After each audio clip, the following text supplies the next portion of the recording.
আমাদের উৎস হয় একই আদি আদি আদি পিতামাতা আদম এবং ইব, তবে কিভাবে আমরা ভাই বোনের মাঝে বিবাহ দেই, এটা আপনার প্রশ্ন, ঠিক? এটা বানরের সাথে সংশ্লিষ্ট না, নয়। এটা বানরের সাথে সংশ্লিষ্ট না। বানরের প্রশ্নে কোরআন এবং আধুনিক বিজ্ঞান দেখতে পারেন। আল্লাহ বলেন পবিত্র কোরআনের সূরা হুজরাতের 49 নম্বর সূরা 13 নম্বর আয়াতে, ইয়া আইয়ুহান নাসু ইন্না খালাকনাকুম মিন যাকরিন ওয়া উনসা ওয়া জালনাকুম শুউবান ওয়া কাবাইলা লিতাআরাফু ইন্না আক্রামাকুম ইনদাল্লাহি আতকাকুম ইন্নাল্লাহা আলিমুন খাবীর। হে মানব জাতি, আমি তোমাদের সৃষ্টি করেছি এক জোড়া পুরুষ এবং নারী থেকে। আদম এবং ইবের কথা বলছে, আল্লাহ তাদের শান্তিতে রাখুন। হে মানব জাতি, আমি তোমাদের সৃষ্টি করেছি এক জোড়া নারী এবং পুরুষ থেকে, এবং তোমাদেরকে বিভক্ত করেছি জাতীয় গোত্রে, যাতে তোমরা একে অপরকে চিনতে পারো, একে অপরকে মন্দ বলবে না। আল্লাহ তাআলার কাছে সেই বেশি সম্মানিত যার তাকওয়া বেশি, খোদাভীরুতা আছে। এবার আপনার প্রশ্নে আসি, যদি আমরা একই উৎস আদি আদি আদি পিতামাতা থেকে আসি, তবে কিভাবে আমরা ভাই বোনদের বিয়ে করছি? এখন বিজ্ঞান আমাদের বলে, যদি আপনি আপনজন ভাই বোন বিয়ে করেন, তবে জেনেটিক সমস্যাটা খুব বেশি দেখা দিতে। এ কারণে ইসলাম সহ অন্যান্য প্রধান ধর্মগুলোতেও আপনজন ভাই বোনের মধ্যে বিয়ে করাটা একেবারে নিষিদ্ধ। আপনজনকে বিয়ে করা এটা নিষিদ্ধ। কোরআন বলছে সূরা নিসা 4 নম্বর সূরা 22, 23, 24 নম্বর আয়াতে বলা হয়েছে, তোমাদের জন্য বিয়ে নিষিদ্ধ তোমাদের মাকে, তোমাদের ফুফুকে বিয়ে করতে পারবে না, তোমাদের খালা, আপন বোনকে বিয়ে করা বৈধ নয়। এভাবে আপনদের নাম বলা হয়েছে, একেবারে রক্তের কেউ। এটা কোরআন নিষিদ্ধ করেছে, অনেক ধর্মই নিষিদ্ধ করেছে। এবার চলুন আত্মীয়দের মাঝে বিয়ে করার বিষয়ে একটু জেনে দেখি। এটা ইসলাম নিষিদ্ধ করে না। তৃতীয়, চতুর্থ, পঞ্চম স্তরে অধিকাংশ ধর্ম নিষিদ্ধ করে না, কিন্তু কিছু ধর্ম আপন চাচাতো ভাই বোনের মধ্যে নিষিদ্ধ করেছে। বর্তমান সময়ে বিজ্ঞান আমাদের বলে যে যদি আপনজনদের মধ্যে বিয়ে হয়, তাহলে ভাই বোন, ফুফু, খালা, জেনেটিক সমস্যার সম্ভাবনা অনেক বেশি থাকবে। আর যদি এমন হয় যে চাচাতো ভাই বোনের মধ্যে, তখন সম্ভাবনাটা কম থাকে, তবে আছে।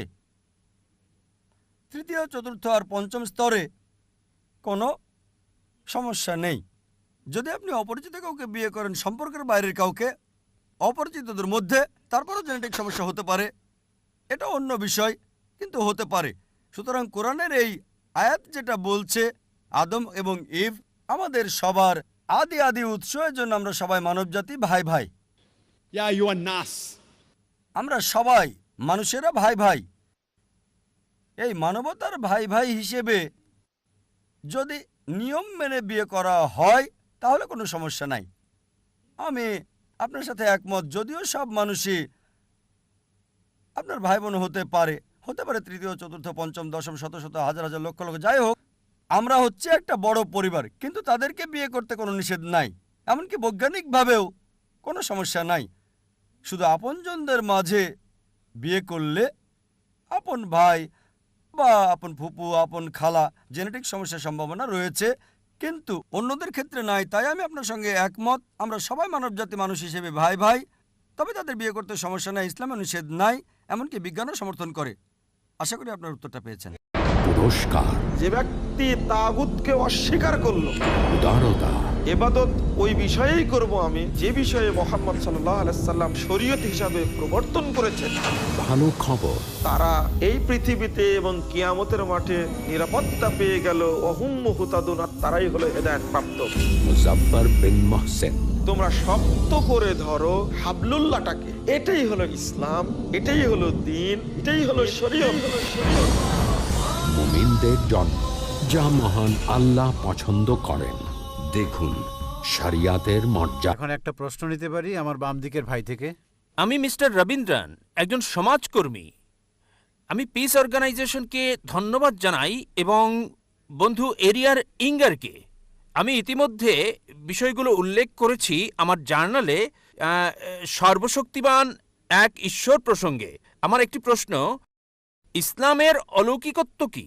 যেমন সং অব সলোমন 5 অধ্যায় 16 অনুচ্ছেদে আছে। আমি জানতে চাই, অনেক ধর্মই অলৌকিক অলৌকিক বলে থাকে, তাই আমি ইসলামের অলৌকিকত্ব জানতে চাই। ভাই প্রশ্ন করলেন যে ইসলামের অলৌকিকত্ব কি, আর উদ্ধৃতি দিলেন সং অব সলোমন 5 অধ্যায় 16 অনুচ্ছেদ। সং অব সলোমন হলো বাইবেলের অংশ। সং অব সলোমন বাইবেলের ওল্ড টেস্টামেন্টে আছে, হিব্রুতে আছে। হিকম মিতাকিম বিকুল্লি মুহাম্মাদিম زيدودي زيراي بين جيروسلم এটা হিব্রু ধৃতি, আমি মূল থেকে বলছি কারণ অনুবাদ ভুল হতে পারে।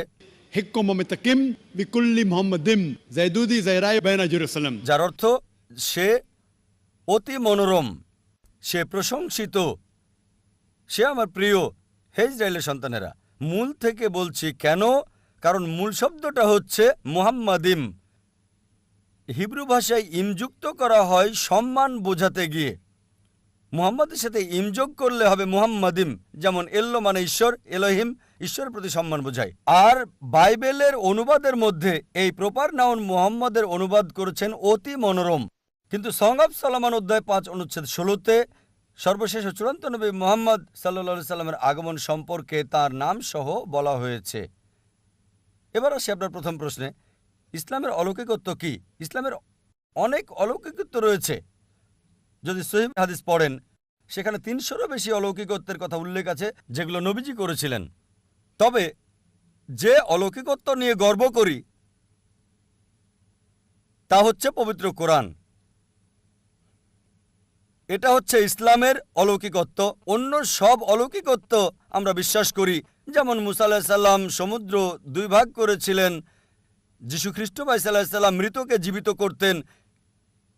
কিন্তু এখন যদি দেখতে যাই, সেই সময় কি যেতে পারবো যাচাই করতে সমুদ্র ভাগ করেছিলেন কিনা?